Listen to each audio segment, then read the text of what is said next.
ಕಳೆದ ಚುನಾವಣಾ ಸಂದರ್ಭದಲ್ಲಿ ಕಾಂಗ್ರೆಸ್ ಪಕ್ಷ ತನ್ನ ಪ್ರಣಾಳಿಕೆಯಲ್ಲಿ ಘೋಷಿಸಿದ ಎಲ್ಲ ಆಶ್ವಾಸನೆಗಳು ಇಲ್ಲಿಯವರೆಗೂ ಸಂಪೂರ್ಣವಾಗಿ ಈಡೇರಿಸದೇ ಇರುವುದು ವಿಷಾದನೀಯವಾಗಿದ್ದು, ಪ್ರಸಕ್ತ ಸಾಲಿನ ಬಜೆಟ್ನಲ್ಲಿ ಎಲ್ಲ ಯೋಜನೆಗಳನ್ನು ಪ್ರಾಯೋಗಿಕವಾಗಿ ಅನುಷ್ಠಾನಗೊಳಿಸಬೇಕೆಂದು ಎಸ್ಡಿಪಿಐ ರಾಜ್ಯ ಕಾರ್ಯದರ್ಶಿ ಅಂಗಡಿ ಚಂದ್ರು ಒತ್ತಾಯಿಸಿದ್ದಾರೆ.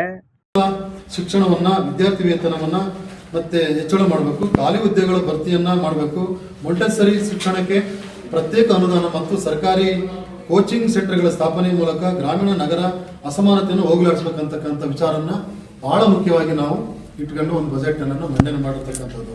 ಸುದ್ದಿಗೋಷ್ಠಿಯಲ್ಲಿ ಮಾತನಾಡಿದ ಅವರು, ಸಂವಿಧಾನದ ಆಶಯಗಳಾದ ಸಾಮಾಜಿಕ ನ್ಯಾಯ, ಆರ್ಥಿಕ ಸಮಾನತೆ, ಸ್ವಾತಂತ್ರ್ಯ ಮತ್ತು ಭ್ರಾತೃತ್ವವನ್ನು ಎತ್ತಿ ಹಿಡಿಯುವ ನಿಟ್ಟಿನಲ್ಲಿ 2026-27ನೇ ಸಾಲಿನ ರಾಜ್ಯ ಬಜೆಟ್ನಲ್ಲಿ ಕರ್ನಾಟಕದ ಸಮಗ್ರ ಅಭಿವೃದ್ಧಿ ಮತ್ತು ಶೋಷಿತ ವರ್ಗಗಳ ಕಲ್ಯಾಣಕ್ಕಾಗಿ ಹೆಚ್ಚು ಆದ್ಯತೆ ನೀಡಬೇಕೆಂದು ಜನತಾ ಬಜೆಟ್ ಎಂಬ ಶೀರ್ಷಿಕೆಯಡಿಯಲ್ಲಿ ಎಸ್ಡಿಪಿಐ ವತಿಯಿಂದ ಮಾದರಿ ಬಜೆಟ್ ಪ್ರಕಟಿಸಲಾಗಿದೆ ಎಂದರು.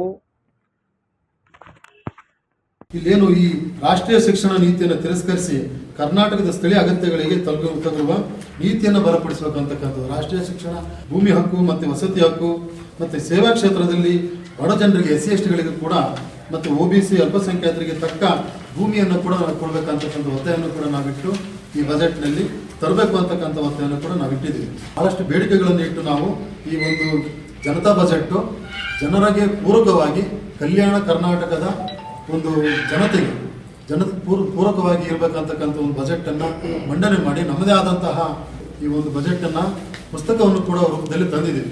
ಆಲ್ದೂರು ಸಾರ್ವಜನಿಕ ಆಸ್ಪತ್ರೆ ಸಮುದಾಯದ ಆರೋಗ್ಯ ಕೇಂದ್ರವನ್ನಾಗಿ CSC ಯಾಗಿ ಉನ್ನತೀಕರಣ ಮಾಡಬೇಕಂತೇಳಿ ಸರ್ಕಾರಿ ಉರ್ದು ಶಾಲೆಗಳು ಅಭಿವೃದ್ಧಿ ವಿಶೇಷ ಆದ್ಯತೆ ಮತ್ತು ಅನುದಾನ ಮೀಸಲಿಡಬೇಕು. ಚಿಕ್ಕಮಗಳೂರು ಹುಬ್ಬಳ್ಳಿ ಅಲ್ಪಸಂಖ್ಯಾತ ಉರ್ದು ಕಾಲೇಜಿಗೆ ಸ್ಥಾಪಿಸಬೇಕು.